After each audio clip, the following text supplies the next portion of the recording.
Jusqu'à quand la République démocratique du Congo sera toujours victime de l'agression rwandaise? Pas plus tard hier, madame, messieurs, un avion militaire congolais a été attaqué justement par l'armée rwandaise, et ce matin, on apprend que les navires de guerre rwandais seraient justement déployés sur le lac Kivu. Et du côté de la République démocratique du Congo, les gouvernements dénoncent cette attaque et promet ne pas se laisser faire, ne pas se laisser intimider par le Rwanda. Mais à ce stade, on se pose la question de savoir de quelle manière la RDC doit-elle réagir face à cette attaque. Et également, est-ce cette réaction doit être proportionnelle à l'attaque du Rwanda contre l'avion militaire congolais? Madame, messieurs, on va également parler au cours de cette émission, on va revenir justement sur les 4 ans du président Félix Tshisekedi Tshilombo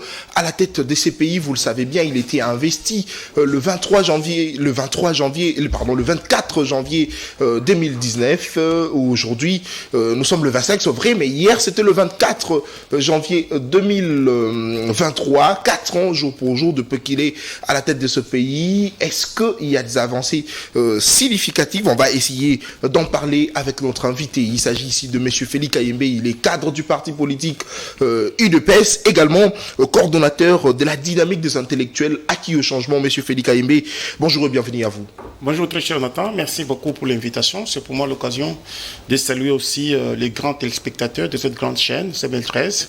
Vous savez, à chaque fois que nous passions ici, il y a toujours des bons échos. Et donc, nous disons merci surtout pour cette invitation. Et hier, nous étions à la messe où nous avions rendu les actions de grâce à notre Dieu, du fait que le Seigneur nous a soutenus depuis le 24 janvier 2019, le 24 janvier 2023, jour pour jour, 4 ans que nous sommes au sommet de l'État, en train de diriger ces pays des maîtres. Et nous nous sommes dit, écoutez, il ne faut pas que nous puissions aller fêter ou soit faire du triomphalisme, mais plutôt il faut que nous puissions nous recueillir devant les seigneurs, que nous puissions dire merci à Dieu, parce que c'est lui qui est le maître des temps, des circonstances. C'est le secrétaire général Augustin Kabuya Tshilomba, que je salue en passant, qui a demandé cette messe, et la messe a été dite.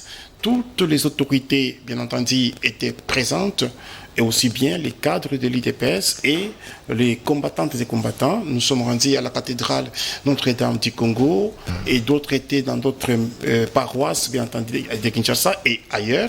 Nous avions dit merci à Dieu. On a prié pour que le président de la République puisse avoir encore de l'intelligence et de la sagesse selon la prédication qui nous a été donnée par Messieurs l'abbé. Et on a prié pour la nation, on a prié pour le président de la République. Nous nous sommes dit c'est une façon de dire merci à Dieu parce que nous sommes des chrétiens, nous ne sommes pas des ceux-là qui vont là où il y a des morts et commencer à parler aux morts. Vous savez, la Bible interdit aux gens de parler aux morts. On ne peut pas s'adresser aux morts. Lorsque vous voyez une personne qui va aller s'adresser aux morts, que le Congo est dans les bashing et tout, pourtant, lorsqu'on regarde aujourd'hui le Congo, ici les rails, nous avions dit on ne doit pas aller parler devant le mausolée de Etienne Tshisekedi Mulumba pour lui dire le Congo, je ne sais pas et comment. Comme certains du PPRD ont fait devant le mausolée de Laurent Désiré Kabila. Comme certains du PPRD qui sont allés, je ne sais pas, saper la mémoire de Laurent Désiré Kabila pour s'adresser à la dépouille mortelle ou au cercueil de Laurent Désiré Kabila. Je pense qu'il faudrait que nous puissions respecter nos morts, surtout ceux qui ont travaillé pour ces pays, ceux qui ont milité pour ces pays. Justement. Laurent Désiré Kabila ne mérite pas ce genre de théâtre-là. Et donc, nous nous sommes dit, est-ce que nous devons aller parler aussi au mausolée d'Etienne Tshisekedi Mulumba? On a dit non, nous devons parler à Dieu parce que Dieu est notre Père. Nous croyons en Dieu, nous sommes des serviteurs. Le secrétaire général Augustin Kabuya lui-même, c'était un enfant de Dieu, un serviteur servant. Tshisekedi Félix, c'est un serviteur de Dieu. Et donc, nous qui sommes de l'IDPS, de la social-démocratie, nous nous sommes dit, allons, parlons à Dieu et remercions le Seigneur qui est d'aller parler aux morts. Très bien, merci beaucoup, Monsieur Félix Kayembe. L'UDPS n'a pas voulu, 4 ans après que Félix Tshisekedi est à la tête de ce pays, l'UDPS n'a pas voulu aller dans la jouissance, l'UDPS a voulu aller prier. Très bien, merci beaucoup, mais c'est seulement le même jour, Monsieur Félix Kayembe, que l'avion militaire congolais a été attaqué par le Rwanda. Comment aviez-vous appris cette nouvelle? Il faut d'abord dire que nous sommes dans une guerre économique aujourd'hui qui ne dit pas son nom. D'autant plus que Félix Tshisekedi, depuis qu'il est arrivé au pouvoir, il a tout fait pour que nous puissions avoir de la sécurité à l'est du pays. Kigali n'a jamais eu de l'or sous son sol, ni de cuivre et autres matières premières. Mais vous allez voir, Kigali était parmi les grands exportateurs de l'or. C'est que pour dire, il venait ici chez nous pour piller, tuer et puis voler nos richesses d'une manière tout à fait illicite. Lorsque Tshisekedi arrive au pouvoir, il a accepté pour que nous puissions bien entendu collaborer avec tous les 9 pays qui nous entourent. Mais il s'est fait que certains pays n'ont pas voulu aller par la voie normale, mais plutôt commencer à détourner ou soit à piller nos richesses d'une manière illicite. Ces gens-là, en attaquant notre avion de guerre, c'est juste pour dire, écoutez, nous sommes asphyxiés économiquement. Donc, ils ont eu d'abord à contracter un contrat avec les Qatar pour le raffinage d'or et puis la production d'or.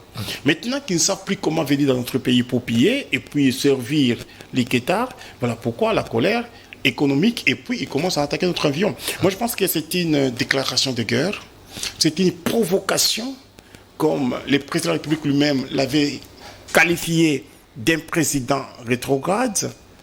Malheureusement pour eux, ils n'ont pas pu, bien entendu, consommer ou soit supprimer notre avion.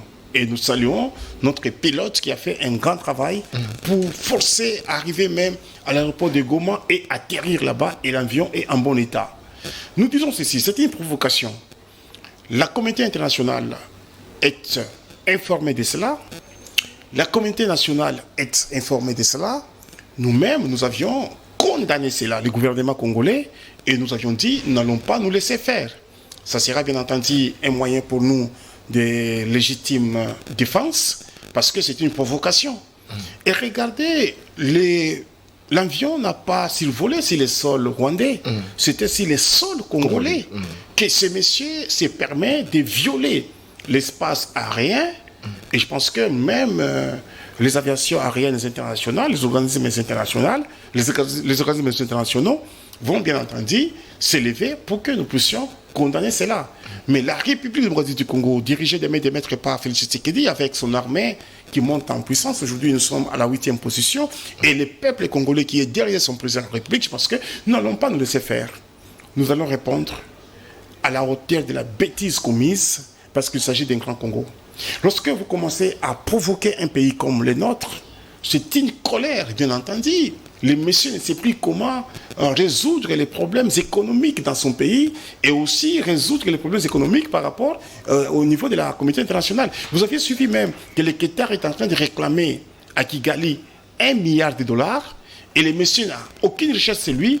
Il voulait commencer à piller chez nous pour s'en servir et vendre cela. Maintenant que nous avions compris cela, maintenant que l'état de siège est en train de faire son travail, maintenant que notre armée est en train de sécuriser les peuples congolais et les richesses de notre pays, voilà pourquoi est-ce que ce monsieur monte sur ses chevaux. Mais je pense que le plus important ici est que, aussitôt commis cette bêtise, aussitôt il y a eu un communiqué, bien entendu, de notre gouvernement, et nous croyons certainement que nous allons passer à la vitesse supérieure. D'ailleurs, le président de la République lui-même, bien avant cette provocation, lorsque les M23, qui sont les terroristes de Kigali ou du Rwanda, n'ont pas obéi à la feuille de route qu'on leur avait donnée de quitter, bien entendu, le sol congolais le 15, je crois, décembre, le Congo, l'État congolais a constaté pour dire que ces gens ici n'ont pas obéi et nous allons passer maintenant à la vitesse supérieure. Je crois que cette fois-ci, avec la victoire diplomatique que nous avions eue, lorsqu'on a eu à enlever les régimes qui suspendaient, c'est que nous puissions, des notifications qui suspendaient, que nous puissions acheter les armes. Nous avions déjà acheté les armes. Nous avons les hommes en uniforme et bien formés, avec de nouvelles recrues. Et nous-mêmes, peuple congolais, en tout cas, nous allons faire face et on doit en finir avec cette fois pour toutes. Très bien. Monsieur Félix Kayembe, vous qualifiez cette attaque de déclaration de guerre et également une provocation. Alors, comment la RDC peut-elle réagir face à cette provocation? Écoutez, je pense qu'ici, il y a une provocation et la communauté internationale est saisie de cela. La RDC doit réagir par rapport à l'ultime défense. Parce que nous ne pouvons jamais laisser faire comme ça. La légitime défense, c'est lorsqu'on vous attaque chez vous. C'est lorsqu'on vient vous agresser chez vous. Nous allons répliquer. Nous attendons qu'il continue. Et cette fois-ci, nous allons traverser même de l'autre côté. Parce que ici, on ne peut jamais accepter qu'un petit pays comme celui-là, qu'on a toujours considéré d'ailleurs, qu'on a ouvert la porte de la République du Congo pour que nous puissions, bien entendu, être des vrais pays, des vrais amis, des pays voisins. Des frères. Que ces messieurs a nagé à contre-courant. Nous disons cela, ce n'est pas un problème, mais le problème sera la réaction que nous allons poser. Mais écoutez, j'interpelle aussi ici la communauté internationale, j'interpelle les organisations internationales, j'interpelle les organismes internationaux, j'interpelle les conseils de sécurité des Nations Unies. Vous avez vu qu'il y a une provocation, mais je n'ai pas suivi une déclaration, je ne sors pas au niveau de la communauté internationale, au niveau d'une organisation internationale. Mais lorsque nous allons réagir, vous allez voir certaines personnes monter au créneau pour condamner. Nous n'allons pas accepter qui que ce soit, mais plutôt nous allons réagir parce que la mission principale d'un État, c'est celle, bien entendu, de sécuriser son peuple, son territoire et aussi bien ses richesses. Alors, M. Félix Kayembe, une déclaration de guerre. C'est vrai, l'avion militaire congolais a été attaqué justement par le Rwandais, mais on apprend que ce même pays a déployé ce navire militaire sur le lac Kivu, une déclaration de guerre. Est-ce qu'à ce stade, on peut toujours, la RDC doit toujours faire appel à la communauté internationale ou il faudrait réagir coup sur coup? La RDC ne doit pas faire l'appel à la communauté internationale. Mais dans le communiqué, la RDC fait justement appel à la communauté internationale. Est-ce qu'à ce stade, on doit réagir coup sur coup ou il faut encore se plaindre? Ici, il s'agit bien entendu d'une déclaration de guerre. Nous sommes un État modèle. Nous ne sommes pas un État voyou. Lorsque vous voulez engager une guerre, il faudrait à ce que toutes les mesures, tous les moyens soient réunis. Et jusqu'à présent, vous êtes sûr que la RDC n'a pas encore réuni tous les moyens? Je n'ai pas encore terminé à parler. Allez-y. L'effet, bien entendu, de prendre la communauté internationale à témoin, c'est pour dire à celle-ci, écoutez, nous sommes agressés, mais lorsque nous allons répliquer, nous ne voulons pas que vous puissiez nous condamner. C'est le sens de cet appel. Deuxième des choses, ils ont largué leurs navires sur le lac Kivu. Je pense qu'il y a eu un communiqué du commandant, du général-gouverneur, qui a dit notre armée est aussi en alerte. C'est que pour dire nous sommes éveillés et nous attendons cette provocation. Vous savez, c'est bien de commencer une guerre, mais on ne sait pas quand est-ce que vous allez la terminer et qui doit gagner. Mais nous sommes de ceux-là qui croyons à notre armée et nous sommes très forts sur le terrain. Vous avez vu comment est-ce que nous avions repéré pas mal de territoires et comment est-ce que notre armée est montée en puissance. Nous croyons certainement que Kigali doit plaire. Ce ne sera pas seulement la guerre de nos militaires et que nous, Kayembe, dans nos maisons. Ça sera plutôt la guerre de la République du Congo, c'est-à-dire nous allons tous nous impliquer. S'il faut que nous puissions prendre les armes, s'il faut que nous puissions prendre les couteaux et marcher à pied jusqu'à Kigali, nous allons le faire. Parce qu'ici, il s'agit de notre pays, de Lumumba, de Kasavubu, de Tshisekedi, de Mobutu, de Laurent Désiré Kabila. Il s'agit d'un pays qui nous a tout donné, nous Congolais, avec nos richesses. C'est que pour dire, nous n'allons pas accepter que cette guerre soit une guerre de certaines personnes, entre guillemets, les militaires, celles de Tshisekedi ou du gouvernement. C'est une guerre des Congolais et Congolais, et donc nous allons nous lever comme un seul homme. Et vous savez, lorsque le Congo ou les Congolais se lèvent, en tout cas, l'on sait comment on finit l'affaire. Nous allons nous lever comme un seul homme, avec des femmes, avec des garçons et jeunes filles, avec les vieillards, et peut-être que l'armée ne doit pas se battre, mais c'est nous les civils qui finirons cette guerre-là à Kigali. Alors, M. Félix Kayembe, est-ce qu'aujourd'hui, nous pouvons dire que le processus de paix de Nairobi a échoué? Écoutez, jusque-là, je ne peux pas dire que le processus de paix a échoué parce que les pères de ces processus sont encore à l'œuvre en train de travailler. Ils sont à l'œuvre, mais on attaque la RDC. Ils sont à l'est de la République démocratique du Congo. Là, je parle ici de la force de l'EAC, mais on attaque le Congolais, on tue les Congolais. M. Félix Kayembe. Nous disons ceci, je ne peux pas déclarer que le processus de Nairobi a échoué. Pourquoi? Parce qu'il faut dire aujourd'hui que les militaires de l'EAC sont sur les sols congolais. Ça, il faut les confirmer. ils ont attaqué ces militaires-là. Qu'est-ce qu'ils se disent aussi? Maintenant, nous sommes des témoins oculaires. Nous avions vu comment est-ce qu'on a attaqué. On n'a pas attaqué à Kigali, mais on a attaqué plutôt sur le sol congolais, sur l'espace aérien congolais. C'est que pour lui, c'est une déclaration de guerre. Et la présence de tous ces militaires-là, c'était pour mettre fin, bien entendu, à l'insécurité qui se fait à l'est du pays. Maintenant qu'il y a une provocation, je pense que les généraux de ces pays et les généraux de la République du Congo vont maintenant se mettre ensemble pour que nous puissions passer à la vitesse supérieure. C'est ça les problèmes. Nous ne voulons pas qu'aujourd'hui, nous puissions déclarer déjà que cela a échoué, parce que si ça avait échoué, on pouvait déjà voir ces gens rentrer chez eux. Alors, M. Félix Kayembe, si je l'ai dit... Du fait qu'ils sont encore sur le sol congolais, nous disons que ça n'a pas échoué. Bon, de toutes les façons, moi je ne suis pas de ceux qui croient à la force étrangère, bien qu'il s'agisse bien entendu d'une relation. Mais ici, moi je compte plus sur les Congolaises et Congolais. Je compte plus sur notre propre armée qui monte en puissance, comme je l'ai dit. J'ai vu le président de la République, Félix Tshisekedi, à Kitona, où on lui a présenté pas moins de 5000 nouvelles recrues militaires bien formées. Récemment, j'ai vu le général Christian Kiwewe à Kamina, je crois, et à Lubumbashi, où on lui a présenté encore des nouvelles recrues. Et aussi à l'est du pays, c'est que pour dire, nous sommes déjà préparés. Vous ne pouvez pas sous-estimer ce grand pays qui est en train de faire encore la joie des Congolais et Congolais. Vous ne pouvez pas sous-estimer ce grand pays où on a eu une affaire récente, d'ailleurs, ça n'est pas très longtemps, hein, sous Mobutu, on est allé repérer les corps de Biarimana. Vous ne pouvez pas sous-estimer ce grand pays où on pouvait aller prêter la main forte à Libye, à monsieur, comment il s'appelle encore, Kadhafi. Oui. Et donc, nous sommes un grand pays. Et notre armée a participé même à la Première Guerre mondiale. Nous sommes ces grands pays-là. Moi-même qui vous parle, mon papa, Placide Lumbala, un major breveté en Israël, en Égypte, à Kananga. Et donc, nous connaissons l'armée et nous croyons certainement qu'on doit mettre fin à cette bêtise-là. Ce que j'aime avec Tshisekedi, il a eu à exposer Kagame publiquement, non seulement au niveau national et aussi bien au niveau international. Voilà pourquoi est-ce que vous aviez vu certaines aides qui pouvaient venir à l'international, qu'on a suspendu cela. Non seulement vous aviez suivi beaucoup de condamnations venant de part et d'autre. Et donc, aujourd'hui, Kigali n'a plus que ses yeux pour plairer. C'est une guerre économique. C'est parce qu'il ne sait plus comment exploiter nos minéraux illicitement comme il le faisait autrefois. Il a pris des contrats ailleurs, on lui demande cet argent-là. Il ne sait plus rembourser cet argent. L'usine des raffineries d'or qui a été construite à Kigali, il ne sait plus comment faire cela. Mais nous avions construit notre usine de raffinerie d'or. À Bukavu, vous êtes informés.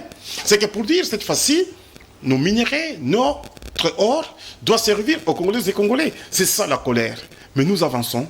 C'est ce que dit, comme on dit, Clébois. Il a mis ces messieurs-là contre mur. Il ne sait plus comment faire. Vous savez, lorsqu'on a déjà coupé la tête du serpent, la queue fait beaucoup de bruit. Monsieur Félix Kayembe, mais il est presque à la fin de son régime. Monsieur Félix Kayembe, j'étais en train de parler de l'échec, justement, du processus de paix de Nairobi. Pourquoi? Parce que, je vous donne le fait, il y a eu massacre à Kishiché, à l'est du pays. Il y a eu également une bombe dans une église, pas plus tard, c'était un certain dimanche, en plein culte, il y a eu des Congolais qui sont décédés. Et hier, l'avion militaire congolais a été attaqué sur le sol congolais, à l'aéroport de Goma, justement. Est-ce que vous pensez que, bien que cette force serrée sur le sol congolais, mais on attaque toujours le Congolais, on tue toujours les Congolais. Est-ce que vous pensez que ça pourrait être une réussite, ce processus de paix? Je crois à la réussite. Au regard de faits que je vous ai étalés. Je crois à la réussite de ce processus. Et nous sommes au défront, comme Félix Tshisekedi lui-même l'avait dit. En Nairobi, je crois même en Angola. Il a dit d'un côté, nous sommes au front militaire, de l'autre côté, nous sommes au front diplomatique. Et donc, qui a déjà échoué. Non, écoutez, la diplomatie n'a pas échoué. Si la diplomatie a échoué, on ne pouvait pas lever la mesure qui suspendait l'achat d'armes, les régimes de notification. Si la diplomatie a échoué, les États-Unis, la Belgique, la France, la Russie ne pouvaient pas condamner Kigali. Vous êtes informé, vous êtes un grand journaliste, M. Jonathan. Et donc, c'est que pour dire que c'est la diplomatie, bien entendu. Vous ne pouvez pas croire lorsque on pouvait nous interdire d'acheter les armes. Comment est-ce que vous allez vous battre avec un pays qui vous agresse? Vous n'avez pas d'armes. Mais ces pays-là avaient tous les moyens possibles pour s'acheter les armes. Et nous, aujourd'hui, nous avons les mêmes possibilités, nous avons les mêmes moyens. Et donc, c'est la diplomatie de Tshisekedi. Mais de l'autre côté, il faut dire aussi que nos militaires à nous ne sont pas en train de croiser les bras. Avant qu'ils puissent d'ailleurs tenter à l'avion des chasses, vous aviez suivi qu'ils ont tenté pour nous agresser, on les a mis en déroute, on les a tués. Il y a des jours d'ailleurs passés. Justement. C'est que pour dire que sur le terrain, nous sommes très forts et nous sommes en train de nous conforter et de nous comporter très bien. Écoutez, je ne crois pas à l'impossible, bien entendu, que ce processus doit échouer, mais plutôt, moi, je crois à la réussite de ces processus. Dans un sens ou dans un autre, nous allons sortir vainqueurs. Et je demande aux Congolais d'être confiants, de faire confiance au président de la République et de dire, nous sommes en train d'avancer et on doit arriver à mettre fin à l'aspergerie qui se passe de l'autre côté. Vous savez maintenant le problème c'est quoi? Peut-être que les Congolais ne comprennent pas. La conséquence est que comme l'économie rwandaise est en berne aujourd'hui, il doit y avoir grogne là-bas et les gens vont se révolter contre ce régime dictatorial. Et c'est là, c'est Tshisekedi avec sa diplomatie, avec sa politique. Parce que si on était comme les régimes passés où on laissait les messieurs opérer comme ils voulaient, comme s'il était propriétaire de ce pays, et donc il ne pouvait pas y avoir les problèmes là-bas. Demandez aux gens qui sont à Kigali, ils vous disent aujourd'hui, il y a des problèmes sérieux là-bas. Les problèmes des finances, les problèmes de l'économie. Et lorsque cela arrive, c'est la politique de Tshisekedi pour que nous puissions mettre fin à une exploitation illicite. Et donc nous croyons certainement qu'on doit mettre fin à cela et Kigali doit plairer dans sa langue maternelle. Par rapport au processus... En Kinyarwanda. Par rapport au processus, nous croyons, bien entendu, que ça doit aboutir. Mais dans un sens ou dans un autre, nous allons réussir. Alors, M. Félix Kayembe, vous avez ici rappelé d'ailleurs, vous avez dit que le Congo c'est un pays, c'est un grand pays. Vous avez rappelé d'ailleurs un fait que nous avions récupéré justement le corps du président Habyarimana et le grand Congo, à l'époque Zaïre, lorsque Mobutu était en train de contrôler ce petit Rwanda. Est-ce que vous pensez qu'aujourd'hui Tshisekedi doit cette fois-ci incarner l'esprit Mobutu pour mettre fin justement à ces problèmes à l'Est?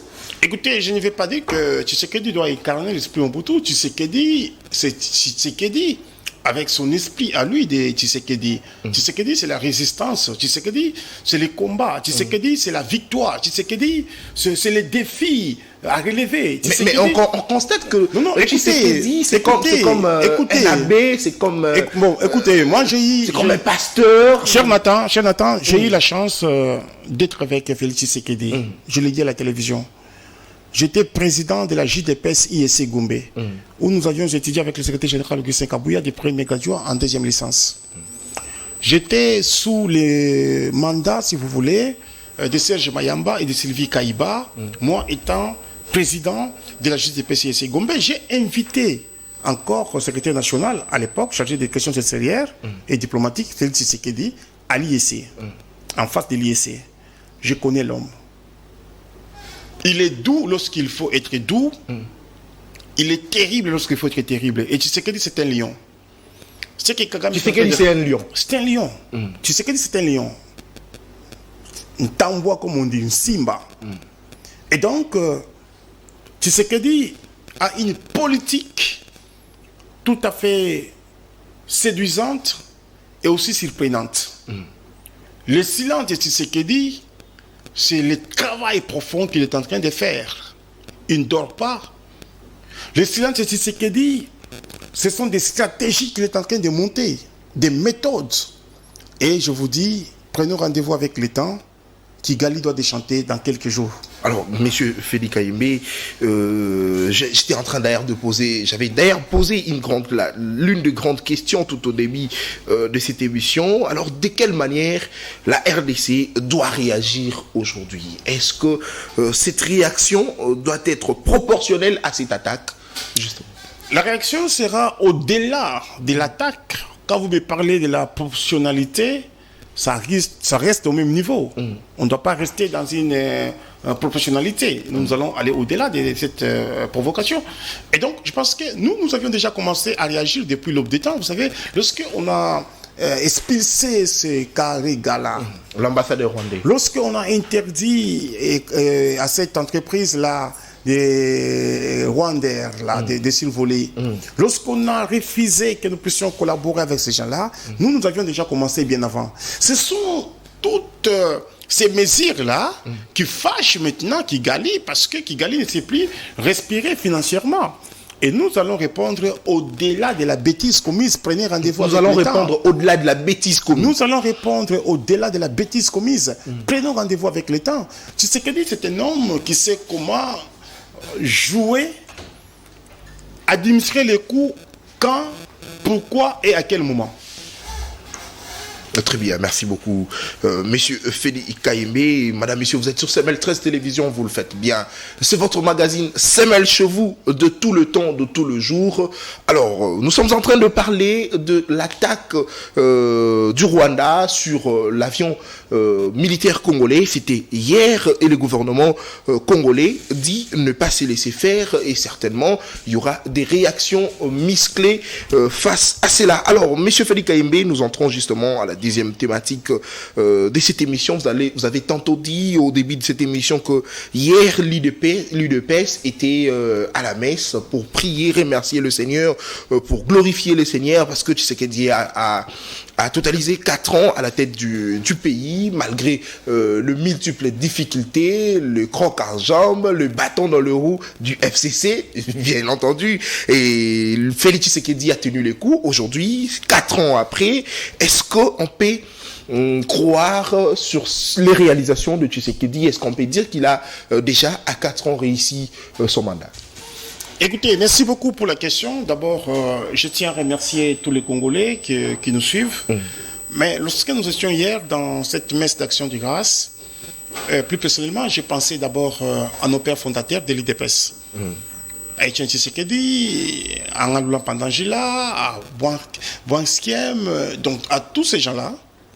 J'ai pensé en deuxième position à tous les combattants de ces combattants qui sont morts au front. Parce qu'il faut dire que c'est après 36 ans que nous avions accédé au pouvoir. Et donc, j'ai dit, aujourd'hui, je suis satisfait, mais je ne suis pas totalement satisfait. Pourquoi? Parce qu'il faut dire que les 2 ans que nous avions géré ensemble avec l'FCC, il y a eu pas mal de choses. La gestion n'était pas si bonne que cela au niveau, bien entendu, du gouvernement.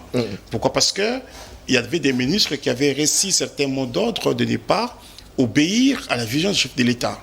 Ce qui nous a poussé à ce que nous puissions nous séparer avec le FCC. Est-ce que vous regrettez d'avoir commencé déjà par un accord justement avec le FCC? Est-ce que vous regrettez? Non, écoutez, on ne regrette pas, on ne regrette pas. Vous regrettez les 2 ans que Tshisekedi a on ne regrette pas, on ne regrette pas, mais plutôt, nous sommes contents parce qu'on a eu à exposer, bien entendu, une catégorie d'une classe politique. Vous avez exposé Kabila et son équipe. Nous les avions exposés pour dire, voilà les gens qui n'aiment pas la République, voilà les gens qui ne travaillent pas pour les Congolais. Vous avez vu vous-même, après que Ilunga Ilunkamba soit parti et que nous ayons, on en a fini avec les FCC, vous avez aujourd'hui les prix des billets d'avion qui ont baissé. Vous avez aujourd'hui les Koulouna qu'on pouvait tuer hier, qui sont insérés dans la société. Vous avez aujourd'hui les hôpitaux qui sont construits par-ci par-là, les écoles qui sont construites par-ci par-là. Il y a des routes qui sont faites. Vous aviez acheté les maïs à 18 francs congolais la semaine passée ici. 18 000 francs congolais la semaine passée. Ce sont les Koulouna qu'on tué ici, qu'on a pris, qu'on a inséré dans la société. Et donc moi je dis que les 4 ans de Tshisekedi, ce sont les 4 ans bien entendu d'un nouveau départ. Du retour du pays sur les rails et aussi bien dans les conseils des nations. Parce que si on s'était refusé de nous séparer avec les FCC, on pouvait continuer à parler les mêmes langages aujourd'hui. Et donc, il y a quand même un changement. Pourquoi? Parce que vous avez un budget aujourd'hui à l'ordre de 16 milliards. Vous avez aujourd'hui des réserves d'échange qui ont augmenté au niveau du trésor public. Vous avez pas mal de choses qui sont réalisées, nous allons en parler parce qu'il s'agit du bilan. Justement. Et donc je pense que on ne regrette pas, mais plutôt les 4 ans ici, ce sont les 4 ans qui ont été mis au service bien entendu de la nation, et les Congolaises et Congolais sont contents de ça. Je ne vais pas dire que on a répondu à tous les problèmes des Congolais et Congolais. Je ne vais pas dire qu'on a satisfait à tous les problèmes, mais je vais dire à 80%, à 70%, au moins on a eu à rencontrer pas mal des besoins de nos compatriotes. Regardez, lorsque on augmente les salaires des fonctionnaires, 45%. Regardez au moins l'article 43 de la Constitution qui a consacré la gratuité de l'enseignement des bases. Les enfants étudient gratuitement. Regardez aujourd'hui l'hôpital Mama Emo où on a construit un immeuble de 4 niveaux et tous les locaux en train d'être rénovés depuis 1960. Lorsque vous arrivez à Lubumbashi, à l'hôpital où je suis né, je salue Marie-Josée, à Lubumbashi, l'hôpital Sendoué, rénové aujourd'hui. Vous arrivez au campus, vous trouvez les hommes rénovés. Et donc, les étudiants qui pouvaient aller à l'université par moto, par vélo, aujourd'hui, les étudiants ont au moins les bus Transacadémie créé, pas seulement pour Kinshasa, et aussi bien dans des provinces. Avec donc, beaucoup de problèmes avant même sa création. Non, écoutez, le chef de l'État a inauguré, moi, je ne vais pas. Plus ce bus. Si vous voulez, après cette émission, descendons au Palais du Peuple. Oui, j'ai vu, mais j'étais en train de dire que le chef de l'État a inauguré, mais ça a tardé, ça a pris du temps. Écoutez, mon cher ami. Il fallait assister à de manifestations des étudiants. Vous savez, la création d'une entreprise, ce n'est pas une mince affaire. Il s'agit d'une entreprise qu'on a créée et on va donner de l'emploi aux gens. Le plus important aujourd'hui est que cette entreprise-là est opérationnelle. Je salue le DG, comment il s'appelle, Georges, qui est un pasteur. Je salue Maître Joe Mukuna, qui est un administrateur là-bas. Et l'État congolais a alloué au moins 27 millions de dollars comme frais de fonctionnement. Et donc, vous sentez qu'on a mis quand même beaucoup de moyens pour que cette entreprise-là soit opérationnelle. Non seulement que l'on a aidé, bien entendu, les étudiants, mais plutôt ça a une conséquence ou un impact, si vous voulez, même s'il est social. Parce qu'il y aura les gens qui seront des chauffeurs là-bas, il y aura les gens qui seront des receveurs, il y aura les gens qui seront dans l'administration, et les parents de l'autre côté ne vont plus commencer à payer les frais pour le transport de leurs étudiants. Et donc, nous disons, les 4 ans ici, on a fait quelque chose. Arrivé à Mupompa, où vous trouvez ISP. Chez Tshisekedi. Chez lui, bien entendu. Où vous trouvez ISP construit. Vous arrivez... Mais c'est là au Kassai qu'on a également détourné l'argent de la construction d'une université. Lorsque vous suivez de près, il n'y a pas eu de détournement. Et qu'est-ce qu'il y a eu? En fait, il y a eu un problème technique pour la construction de l'université. Vous savez... Pendant plus d'une année. Écoutez, moi je suis de Mbujimaï. Chez nous, nous avons un problème d'érosion. Érosion, voyez-vous. Et donc, il faut qu'on fasse de bonnes études, des faisabilités. Mais ça fait plus d'une année, M. Félix Kayembe, l'argent a été déboursé pour la construction de cette université, M. Félix Kayembe. Vous voulez que l'on puisse construire à la va-vite. Non, mais ça fait plus d'une année. S'il vous plaît. Vous voulez qu'on puisse construire... on a vu de fondations. Jusque-là, rien n'a marché. Le chef de l'État est allé visiter, mais c'était regrettable. Vous voulez qu'on puisse construire à la va-vite et que demain, que ça puisse s'écrouler et que vous puissiez encore condamner Tshisekedi. C'est ça votre problème. Vous voulez qu'on puisse construire à la va-vite et que demain, quand ça doit s'écrouler, on puisse condamner Tshisekedi. Il y a les études de faisabilité qui sont en train d'être faites pour voir est-ce que le sol doit contenir combien d'étages. Vous voulez nous dire qu'ici, il n'y a pas eu détournement? Je ne dois pas confirmer ici il y a eu détournement ou pas, mais en ce que je sache est que cette université-là sera construite. Mais s'il y a eu détournement, je pense que la justice est là. La justice va faire son travail. On doit interpeller les gens, on doit les arrêter. Et le projet Tchilégelou, certaines routes n'ont pas été construites comme c'était prévu. Non, en tout cas, il faut dire qu'aujourd'hui, Mbujimaï est en train d'avoir une autre image. Non, moi, Mbujimaï est en train d'avoir une autre image. Je suis allé dans cette même province, la province du fait Tshisekedi, la province de Tshisekedi, où on détourne. Je suis allé à Mbujimaï en 2017. Quand je suis arrivé à Mbujimaï, j'ai commencé à pleurer. Je partais présenter ma femme chez mes parents. Ce n'est pas Mbujimaï que j'avais laissé. J'ai pleuré. Je suis rentré en 2018. En 2020, je suis allé à Mbujimaï. il y a eu un grand changement. En 2021, j'étais en Mbuji-Mayi. Il y a eu un grand changement. Moi-même qui vous parle, je suis en train de chercher l'argent pour que je puisse m'acheter une parcelle en Mbuji-Mayi. Moi également, en 2023, je dois aller pour voir ces changements. Très bien. Quand vous êtes en Mbuji-Mayi, vous voyez des routes bétonnées. La route principale de Tchala, bétonnée. Laurent Désiré Kabila. Aujourd'hui, même du côté, quand vous descendez à l'aéroport de Bipemba, vous voyez des routes déjà du côté Bonzola là-bas. Et je crois qu'on doit attaquer aussi à la ville Miba. C'est que pour dire, Mbuji-Mayi est en train de changer. Pas seulement Mbuji-Mayi, aller à Kananga, aller à Lubumbashi, à Kolosi, à Likasi, à Kamina. Et à Kinshasa, c'est l'inondation. Quand il pleut, c'est l'inondation partout. À Kinshasa, on n'arrive pas à se promener. Kinshasa, je pense qu'il y a un problème. Il y a d'abord un problème de surnombre de la population parce que Kinshasa, dans les années 60, on n'avait pas prévu le nombre qu'on a aujourd'hui. Et les caniveaux qu'on ne sait pas faire les entretiens, ça relève bien entendu de la responsabilité des gouverneurs. Mais je suis content parce que je vois quand même on commence à faire quelque chose. Mais au-delà de ça, je suis toujours de ceux-là qui ont toujours demandé que l'on puisse délocaliser la ville de Kinshasa. Nous pouvons aller du côté Maluku, du côté Nsele, pour qu'on puisse bâtir une nouvelle ville.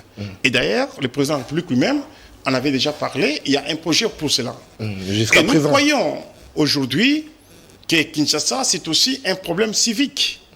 Parce que la population a un problème sérieux. Lorsque vous avez vos sachets, vous avez vos bouteilles, tout ce que vous avez comme immondices et tout, vous jetez ici la voie publique, ça pose problème. Mais c'est là qu'on parle, de l'absence, bien entendu, de l'autorité de l'État. J'ai dit cette fois-ci, parce que s'il vous plaît, il y a des Congolais qui continuent toujours à jeter et l'État ne fait rien. Non, écoutez, il faut qu'il y ait des sanctions. C'est-à-dire, avec la nouvelle nomination des bourgmestres, parce que le développement part par la base, il faut qu'il y ait un travail. Je salue le bourgmestre qui est en Sélé. Je vois le travail. Je salue le bourgmestre de Kalamou. Je vois le travail. Et celui de Kassavubu. Alors, monsieur Félix, il y a une question. Parce que vous avez... S'il vous plaît, je ne dois pas me perdre. Je ne dois pas me perdre, s'il vous plaît. D'accord. Et donc, je pense que le développement commence par la base. Lorsque les bourgmestres font leur travail, les chefs de riz, les chefs de quartier, ça doit monter. C'est comme ça, nous disons, il ne suffit pas seulement de les laisser comme ça, il faut qu'il y ait aussi un audit, un contrôle, si vous voulez, et que ceux qui ne seront pas à la hauteur de leur tâche, que ces gens-là soient sanctionnés et que nous allons avoir au moins une... J'étais en train de dire que vous avez ouvert une brèche sur la nomination de nouveaux bourgmestres, mais chez moi, à Kimbanteke, il y a une dame qui a été nommée sur ordonnance présidentielle, mais lors de l'investiture, on voit un monsieur, l'ancien bourgmestre, venir être investi par le ministre de l'Intérieur sous prétexte qu'il y a eu une erreur dans l'ordonnance du chef de l'État. Non, on ne peut pas parler d'une erreur dans l'ordonnance du chef de l'État. Mais c'est ce qui est dit. Écoutez, la dame n'est pas en fonction jusque-là. Les problèmes seraient au niveau de la personne elle-même.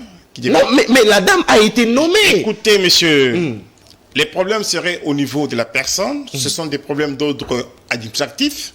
Et lorsqu'on doit décanter cela, la dame sera investie. Vous ne pouvez pas parler ici d'un désordre de l'ordonnance du chef de l'État. Non, il n'y a pas eu de désordre. Je dis bien, il y a eu un problème d'ordre administratif et on doit régler cela. Et donc, moi, je suis toujours de ceux qui pensent qu'il ne faut pas que nous puissions renvoyer tout à la casserole. Il y a des choses que nous devons apprécier et dire, on a bien fait. Très bien. 4 ans après, M. Félix Kayembe, la création d'emplois pose problème en République démocratique du Congo, à Kinshasa surtout. Les jeunes finissent, c'est vrai, l'université, mais ils n'ont pas d'emploi. Tshisekedi avait promis de créer des emplois. 4 ans après, on a vu que ce secteur n'a pas marché. Non, écoutez, je pense que vous ne pouvez pas me parler de l'emploi, parce qu'ici, nous avons des emplois qui ont été créés. Vous avez des emplois. Mais je vous ai donné l'exemple. Je vous ai donné l'exemple, bien entendu, des jeunes Koulouna qu'on tuait ici. Il y a des Koulouna qu'on a arrêtés. Mais c'est pour cette catégorie de personnes. Je n'ai pas encore terminé. Je suis en train de parler des étudiants qui finissent l'université. Quand vous posez une question, laissez-moi le temps. Très bien, allez-y. Vous avez le temps. Il y avait des Koulouna qu'on tuait ici. Et ces Koulouna-là sont pris, ils sont dans la société. Aujourd'hui, ils sont mécanisés. Ils touchent de l'argent à la fin du mois.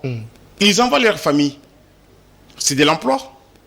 Vous avez aujourd'hui Trans Academy à créer avec des chauffeurs, avec des administratifs, avec un DG et le conseil d'administration, c'est de l'emploi qu'on a créé. Lorsque vous avez 250 bis, un bis peut prendre 5 personnes, en termes, bien entendu, de transport. C'est de l'emploi, messieurs. Sans compter, bien entendu, les administratifs. Lorsque vous avez l'Emba Imbu, cette usine qu'on a créée, c'est de l'emploi qu'on a donné aux gens là-bas. Lorsque vous avez, bien entendu, l'hôpital de la Mouya, construit, c'est de l'emploi qu'on a créé. Lorsque vous avez les écoles qui sont construites, ce sont les enseignants qu'on doit engager là-bas, c'est de l'emploi qu'on a créé. Et donc, je pense qu'on a donné de l'emploi aux gens. Les problèmes ici, les gens croient comme si on n'a rien fait. On a beaucoup fait. Lorsqu'on est en train de relancer la MIBA, c'est de l'emploi qu'on donne aux gens. Lorsqu'on a mécanisé, s'il vous plaît, plus de 4500 fonctionnaires, c'est de l'emploi. Lorsqu'on a mécanisé les NI, c'est de l'emploi, messieurs. Et donc, je pense ici, vous devez comprendre que les choses ont changé. On a mécanisé les gens, on a employé les gens, et donc les choses vont mieux. C'est de l'emploi. Et aussi, vous ne pouvez pas seulement parler de l'emploi pour des nouvelles écrits. Parlez-en aussi des fonctionnaires qu'on a augmenté les salaires. Ça fait partie de l'emploi, c'est-à-dire on a soutenu l'emploi. Je pense que de ce côté-là, vous ne pouvez pas me contredire. Il y a eu beaucoup d'emplois qui ont été créés. Allons dans les Bas-Congo, avec la construction du port en eau profonde de Banana. C'est de l'emploi qu'on a créé. Depuis le dépôt de la première pierre, M. Félix Kayembe, écoutez, vous ne pouvez pas, au moins que vous n'ayez pas les informations. Allez là-bas, vous allez sentir qu'il y a des travaux qui sont en train d'être faits. Très bien. En grande vitesse d'ailleurs. C'est de l'emploi qu'on a donné. Merci. Et donc je pense qu'il y a de l'emploi qu'on a créé. Il y a de l'emploi qu'on a renforcé. Et donc nous sommes dans les bons. Merci beaucoup. Bien sûr, on n'a pas encore terminé cette question épineuse de l'emploi. Parce qu'il faut dire qu'aujourd'hui, à la fin de chaque année, on a au moins la possibilité de recevoir les nouveaux candidats sur les marchés, c'est-à-dire les étudiants. Oui. Et donc, il y a un système ou soit une méthode qu'on est en train d'appliquer pour que nous puissions, bien entendu, répondre à cela. Mais écoutez, et ne voyons pas seulement l'emploi dans les sens professionnels. Voyons aussi les climats d'affaires qui doivent être arrangés, qui doivent être possibilisés pour que les gens puissent travailler. Même à New York, aux États-Unis, à Paris, à Bruxelles, au Canada, ce n'est pas tout le monde qui travaille, mon cher ami. Mais les taux maintenant... L'État, s'il vous plaît... Le taux de chômage. Écoutez, vous aviez suivi le président...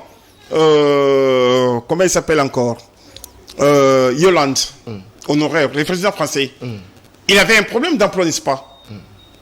Il avait un problème d'emploi, il a dit, je n'ai pas pu répondre à cette question-là. Ce n'est pas seulement une question congolaise, mais plutôt c'est une question mondiale. Avec tout ce qu'on a connu comme la Covid-19 et cette pandémie qui a mis le monde entier à genoux. Mais chez nous, ici, regardez en Europe, on a licencié les gens des congés techniques pour dire, écoutez, nous ne sommes plus à même de payer les travailleurs. Mais ici, chez nous, quelle est cette entreprise-là qui a fermé?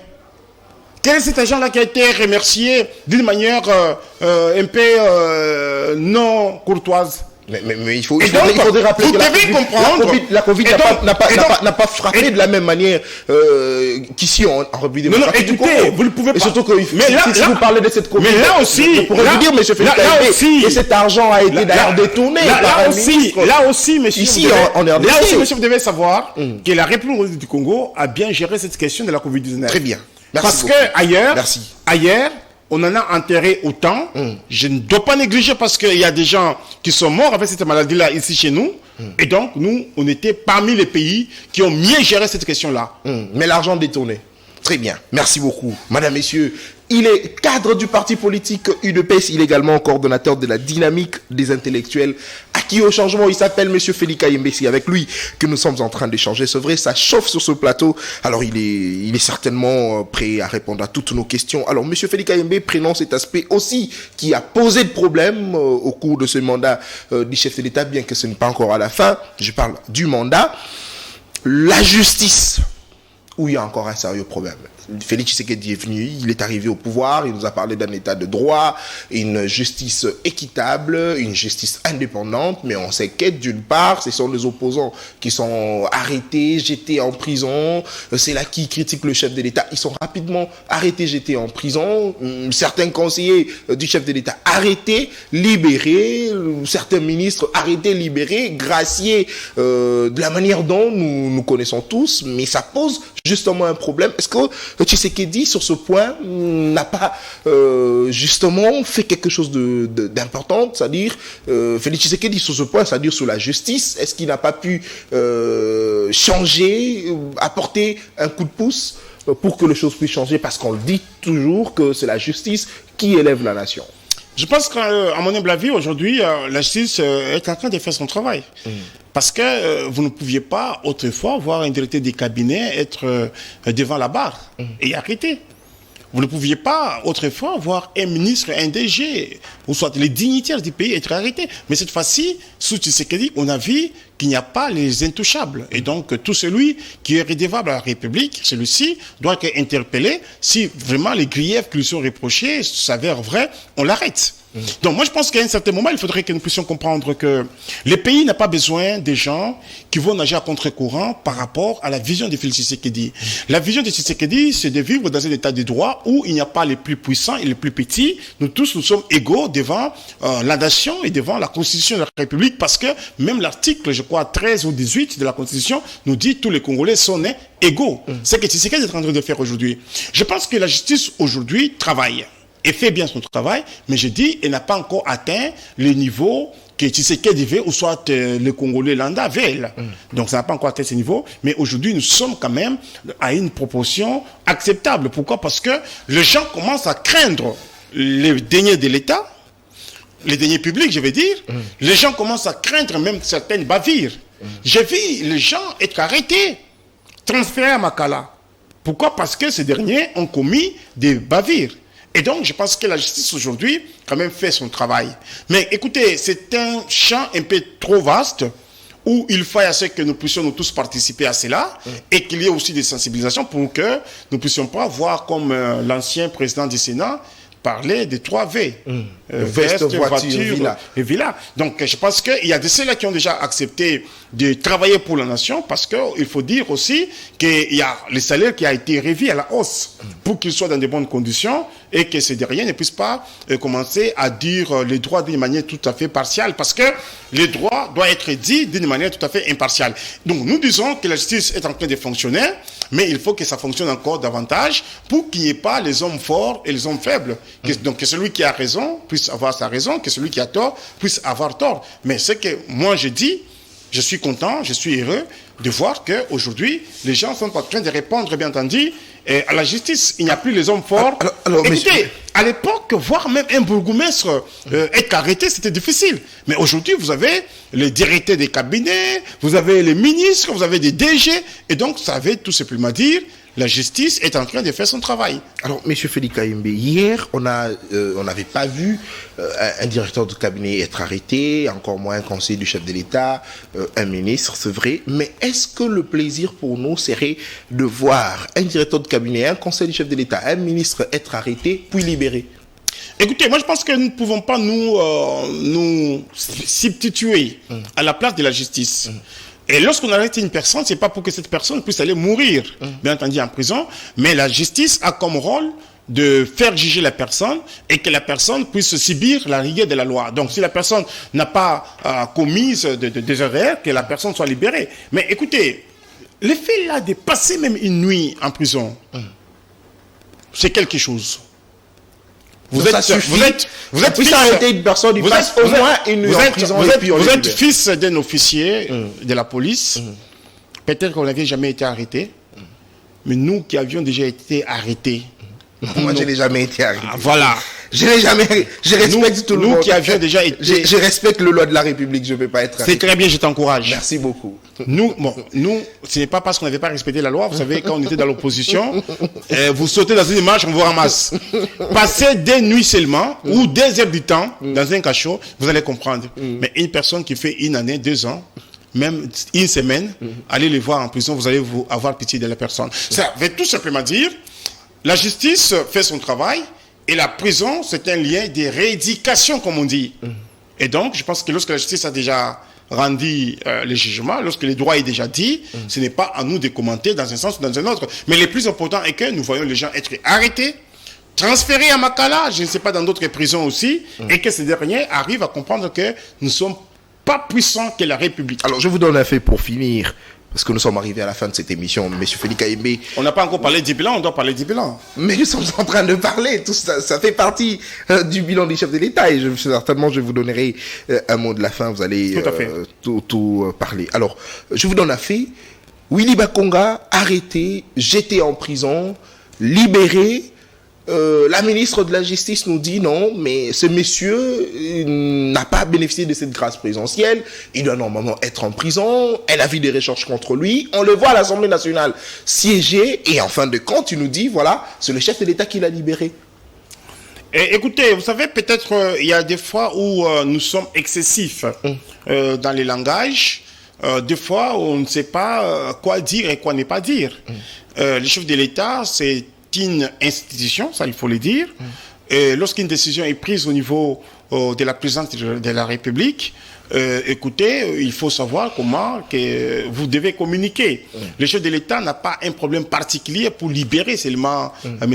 Willy Bakonga, mais le chef de l'État, c'est le chef de tout le monde, c'est le chef de la nation, c'est le président de la République. Bon, écoutez, moi je pense que si jamais il y a un problème, la ministre de la Justice est là, les procureurs sont là, s'il y a un problème, eh bien, Willy Bakonga devrait être interpellé. Mais du fait qu'on l'a laissé libre, c'est que pour dire, son dossier est, je vais dire, pas vierge, mais plutôt vide. Très bien. Alors, sur le bilan, comme vous avez vraiment voulu qu'on puisse en parler en profondeur, 4 ans après, est-ce que c'est une réussite? Tshisekedi a réussi déjà 4 ans. J'avais dit que c'est une réussite. Pourquoi? Parce que lorsque nous sommes arrivés au pouvoir, on a trouvé un budget de 4 milliards, 3 milliards et demi. Et nous avions fait remonter cela aujourd'hui à 16 milliards. Première chose. Deuxième chose, lorsque nous sommes arrivés au pouvoir, l'article 43 de la Constitution, qui consacre la gratuité de l'enseignement des bases, n'était pas d'application. Aujourd'hui, les enfants étudient gratuitement. Et vous savez, les statistiques, nous avions pu récupérer au moins 6 millions d'enfants qui sont sur les bancs de l'école, qui peuvent parler français comme vous et moi, qui peuvent écrire comme vous et moi. C'est pour dire, c'est ce que dit Harissi de ce côté-là. Troisième chose, on a trouvé les prix des billets d'avion étaient énormément chers. Pour voyager, c'était un luxe. Aller à Goma, les billets coûtaient au moins $600. Aller à Lubumbashi, les billets coûtaient $450. Chez moi, en Bushima, les billets coûtaient $250 ou $300, quelque chose comme ça. Mais aujourd'hui, aller à Bushima, les billets, c'est à $125. Aller à Lubumbashi, c'est à $109. À Goma, c'est à $200. Nous avions trouvé les passeports à $250. Aujourd'hui, les passeports, c'est à $9. Nous avions trouvé les fonctionnaires de l'État avec un salaire très dérisoire. Je ne dis pas qu'aujourd'hui, ils ont un grand salaire, mais on a pu augmenter au moins 45% de leur salaire. C'est quand même quelque chose. On a trouvé beaucoup de gens ici qui ont supprimé leur vie, que vous appeliez ou nous appelions les Koulouna. Vous vous en souvenez, avec moi, il y avait Opération Likofici. Aujourd'hui, ces jeunes gens-là sont pris, insérés dans la société, en train de servir la République. On les appelle les bâtisseurs. Voilà pourquoi est-ce qu'on a vendu les maïs ici à 18 000 francs congolais. Aujourd'hui, quand vous arrivez au camp Lufungula, vous allez trouver qu'il y a un bâtiment qu'on a rénové. Lorsque vous arrivez au camp Tchachi, il y a une morgue qu'on a construite. Il y a les écoles qu'on a construites au camp Tchachi. Et parlons-en aussi des militaires. On a réajusté quand même les salaires des policiers et militaires et on les a dotés aujourd'hui une tenue nouvelle. Et vous arrivez en Mbujimaï, il y a les routes qui sont construites. Ici, des routes à Mamaïemo, vous avez un hôpital qui était déjà amorti, à Lambo, abandonné. Je me souviens même une fois, J.V. Mpiana disait, moi-même, je peux construire cet hôpital-là si l'État congolais me le donnait, sous Kabila. Mais aujourd'hui, on a construit cet hôpital-là, on est en train de rénover cet hôpital. Regardez en face de comment on appelle, du palais du peuple, il y a une grande musée international qu'on est en train de construire là-bas. Là, c'est la Chine. Hein. Là, c'est la Chine. Non, écoutez, c'est Tshisekedi. C'est Tshisekedi. Lorsque vous arrivez... Là, c'est la Chine. Lorsque vous arrivez à Bukavu, il y a une usine de raffinerie d'or qu'on a construite. Vous arrivez à Lubumbashi, il y a une usine de cobalt qu'on a construite. Merci. Regardez la MIBAR qu'on est en train de relancer. La NCNCC. Regardez Trans Academia qu'on a créé. Aujourd'hui, les étudiants peuvent partir, bien entendu, à l'université avec comment on dit, ces bus. Ces bus-là. La gécamine qui était vendue aux individus, on a récupéré la gécamine et aujourd'hui où nous parlons, la gécamine est en bonne santé. Merci. La MIBA est en bonne santé. La chute des Katende. Vous aviez suivi le gouverneur du Kasaï central, le gouverneur de l'Omami et celui du Kasaï oriental ont été voir M. Fabien Moutombe. On est en train d'acheminer, bien entendu, les matériels pour la construction de la chute de Katende pour que cette chute puisse au moins desservir tout l'espace Grand Kasaï. À Kikwit, la chute de... Merci beaucoup. Comment on appelle Kakobola. Aujourd'hui, on a amené les transports. Et donc, nous disons, il y a quelque chose qui est en train d'être fait. Parlons-en du pays. Nous étions en forêt. Nous sommes de retour dans les conseils des nations. Notre pays aujourd'hui est envié même par l'international. Pourquoi? Parce qu'on a travaillé. Regardez, on a mis fin au régime de l'embargo. On a levé les régimes de notification. Et nous sommes en train de travailler. Et le plus important ici est que les opposants sont en train de manifester, sont en train de vivre la démocratie. Et donc, je pense qu'aujourd'hui, Tshisekedi est en train de travailler. Regardez. Merci beaucoup. Il y a tellement beaucoup de choses, vous me coupez. Merci beaucoup. L'émission est terminée. Monsieur Félix Kaimbe souffrait que l'émission prenne fin. Alors, 1 minute pour la conclusion seulement. Merci beaucoup pour l'invitation. Je pense que la provocation de Kigali, il aura la réponse au-delà de la provocation. Et nous croyons que nous sommes un grand pays. Nous demandons à tout notre peuple de s'élever comme un seul homme, de soutenir notre président de la République, de soutenir notre armée, de soutenir le gouvernement. Et nous allons arriver à la fin. Hier, nous avions passé notre culte d'action de grâce, bien entendu, à Notre-Dame avec le secrétaire général Augustin Kabouya Chilumba et tant d'autres cadres du parti, Jacques Chabani, j'ai vu David Moukeba, j'ai vu Peter Kazadi, j'ai vu Clément Barouti, j'ai vu tout le monde était présent et surtout l'unité qui règne au sein de l'IDPS. Merci. Je suis content parce que aujourd'hui, tous les fils de l'IDPS, toutes les filles de l'IDPS sont en train de rentrer pour rencontrer le secrétaire général Augustin Kabouya et de travailler. Donc la paix règne c'est nous. Pourquoi? Parce que nous sommes arrangés de vivre dans l'unité selon ce que le chef de l'État nous a demandé et que nous puissions aller aux élections. Surtout que le secrétaire général Augustin Kabouya n'est pas problématique, ne refuse personne. Il aime les gens qui travaillent et les gens qui travaillent pour le président de la République et pour notre pays. Merci beaucoup. Monsieur Félix Kaimbe, cette émission est terminée. Merci à vous d'avoir répondu à notre invitation et d'avoir répondu à toutes nos questions. Merci, c'est moi qui vous remercie. Très bien. Alors, à vous qui nous avez suivis de partout à travers le monde, madame, messieurs, merci encore de la confiance renouvelée. On se retrouve comme ça le vendredi. Ce sera avec le même plaisir. D'ici là, portez-vous bien. Au revoir.